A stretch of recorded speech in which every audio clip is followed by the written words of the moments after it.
See, it's not just there's no way it's just all snowdrift. This is the whole freaking middle of our courtyard.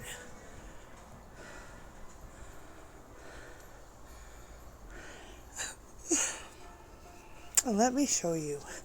Here's my screen door, which the landlords refuse to fix until summertime.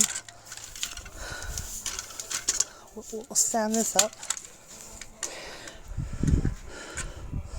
I would say the screen door is at least 7 or 8 feet.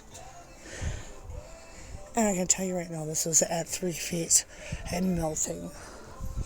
And now I have my own snow fort blocking me in. And I just got done shoveling. That was a bitch.